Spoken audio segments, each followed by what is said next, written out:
फरीदाबाद में खेड़ी गांव के निकट एक 28 वर्षीय युवक की बोरे में लाश मिलने से दहशत का माहौल व्याप्त है। पुलिस मामले की गहनता से जांच में जुटी हुई है।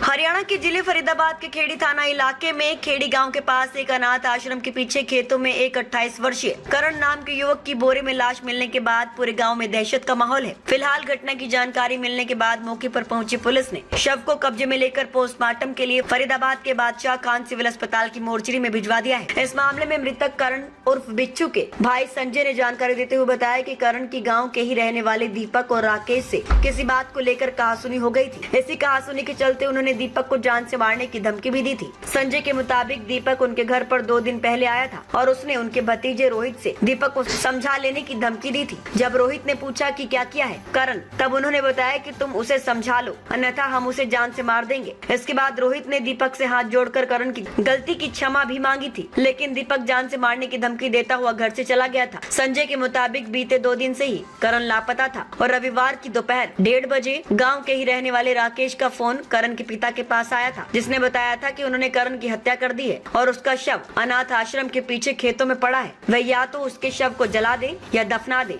और मामले को वहीं रफा दफा कर दे। यदि पुलिस को ये बात बताई तो अंजाम और भी बुरा होगा। इसके बाद संजय ये खबर सुनकर घबरा गए। उन्होंने ये बात अपने घर में बताई और सीधा वे लोग बीपीटीपी थाने पहुँचे, जहाँ पर उन्होंने पुलिस को इस घटना के बारे में बताया। घटना की जानकारी मिलते ही पुलिस गाँव में पहुँची और दीपक और राकेश को गिरफ्तार कर अपने साथ ले गयी। जिसके बाद दीपक ने मौके पर आकर लाश के बारे में बताया और कहा कि उसने ही करण की पीट कर हत्या कर दी है। यदि इस मामले में समझौता नहीं किया तो अंजाम और बुरा होगा। मृतक के भाई संजय ने अब अपने परिवार को आरोपियों से जान का खतरा बताया है, इसलिए उन्होंने पुलिस से सुरक्षा की गुहार लगाई है। उन्होंने बताया कि आरोपी परिवार जाट समुदाय से आता है और दबंग है, इसलिए उन्हें और उनके परिवार को उनसे जान का खतरा है। वहीं उन्हें पुलिस और कानून पर भी पूरा भरोसा है।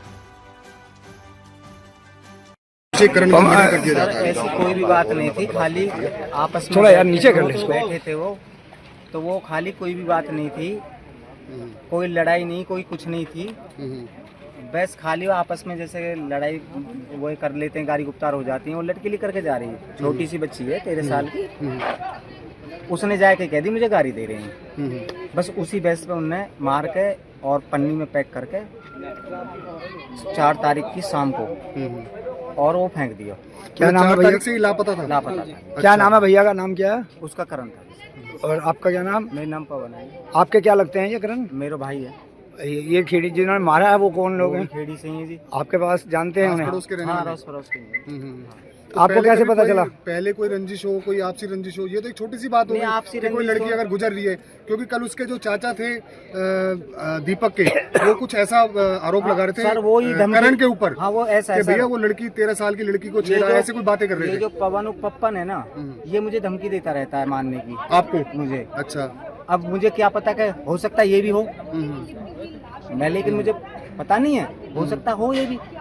और ये भी कह रहा है कि मैं हो तो मैं भी मार देता हूँ और भी मारेंगे तो सर हमें इससे ये कुछ भी हो सकता है मेरे साथ। अच्छा। तो मेरे साथ ही कुछ भी कर सकता है कि कभी मेरे पास पुलिस भी आता है मेरे घर पे, कभी मुझ पे दारू का आरोप लगाता है, कभी मुझे गांजे का आरोप लगाता है, कभी मुझ पे ड्रग्स का आरोप लगाता है। एक बार मुझे रेप केस में फंसवा दिया इसने। आपको? हाँ जी।